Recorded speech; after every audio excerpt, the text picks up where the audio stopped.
For about 15 years, a secret Hollywood list controlled who could direct the blockbusters, who could star in the big pictures, and who could win Oscars. At its peak, it was so powerful that people literally used fake names to accept their Oscars. So with the Oscars just around the corner, let's talk about this secret list that ran Hollywood. This is Painting the Past, where I paint while I talk about the past. So let's dive in.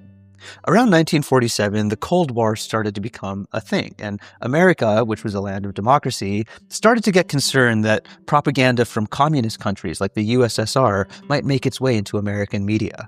Naturally, Hollywood was one of the places that lawmakers focused. See, they argued that if there were communist sympathizers working in Hollywood, they might spread communist messaging through movies. And so the House of Representatives launched something called the Un-American Activities Committee, which I think is a hilarious name. And in this 1947 committee, they summoned a group of writers and directors from Hollywood to testify. These writers and directors became known as the Hollywood 10, and being upset that the government was intruding into their art and their daily life, they decided to keep quiet in front of the House of Representatives. They were charged with contempt of Congress, and they were sentenced to about a year in prison. But they didn't know it at the time, but the real punishment came when they got out of prison. See, their names were the first to be added to a list of people who were completely shunned from Hollywood. After the hearing, major Hollywood executives met at the Waldorf Astoria Hotel in New York. And they were in a pickle. See, they knew that if they didn't shun the Hollywood 10, they would face political retaliation, and advertisers would probably pull out of supporting their films. And so they released something called the Waldorf Statement, which was an announcement that any suspected communists will be banned from working in Hollywood. So those suspected communists made their way onto this blacklist, the very one that I mentioned at the start of this video. And confusingly, that blacklist was called the Red Channels. So let me tell you why. So basically, the Red Channels was a list of 151 actors and writers and musicians and creators who basically were accused of having communist ties. It was compiled by the anti-communist journal Counterattack, which was started by 3 ex-FBI agents. It was published to identify and help broadcasters and studios and advertisers be aware of potential communist sympathizers so that those organizations, the ones with the power and the money, would be able to shut out any of these communist sympathizers from creating and sharing their art in movies. Studios quietly refused to hire anybody that was on that list, whether or not the allegations were true that they may be communist sympathizers. Careers of film industry superstars collapsed literally overnight, and one of these stars was a man named Dalton Trumbo, who was a megastar in the 1950s, one of the most celebrated writers in the history of Hollywood. So he was really good at writing, and producers knew this, and so they would secretly buy his scripts by using fake company names and fake people to purchase the scripts. Dalton Trumbo himself would use fake names to write. And here's where it gets kind of crazy, because one of his scripts, a movie called The Brave One, even won an Oscar.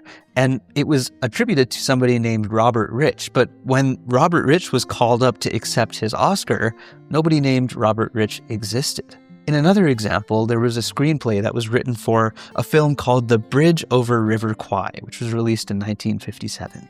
So this was written by 2 blacklisted writers, Carl Foreman and Michael Wilson. And naturally, this won an Oscar. And the Oscars credited the writer to the actual author of the original novel, which was a Frenchman named Pierre Boulle. But the Oscars later awarded the writers many years later, which led to some controversy. And that's what I'll get to next. In 1960, about 15 years after the blacklist first popped up, it started to break down. And that really happened at the hands of 2 very powerful people. So the first was a man named Otto Preminger, who was a producer, and he decided to publicly announce that Dalton Trumbo wrote the film Exodus, which was a huge hit at the time. Soon after, Kirk Douglas credited Trumbo as the screenwriter of Spartacus. Once Trumbo's name started to appear in credits, it sort of broke down the credibility of the blacklist. It was almost like these producers said, well, what are you going to do? You know, everybody knows that we've been working with Trumbo under fake names. Let's just be real about it. But the damage was lasting. A lot of artists never really regained their careers. Trumbo was lucky because he was one of the best, but countless artists basically lost their ability to act and write and ended up leaving Hollywood altogether. And the effects of this list continue even today. Back in 1952, there was this man named Elia Kazan who was a director, and he worked with that House committee to basically rat out on a number of people in Hollywood that he believed may have been communist sympathizers.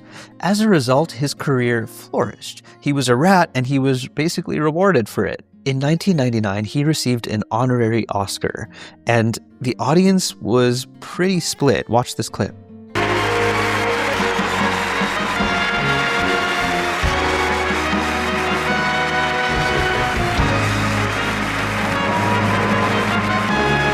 Yeah, more than 50 years later, that blacklist is pretty divisive, even among the newer generation of people who are in Hollywood.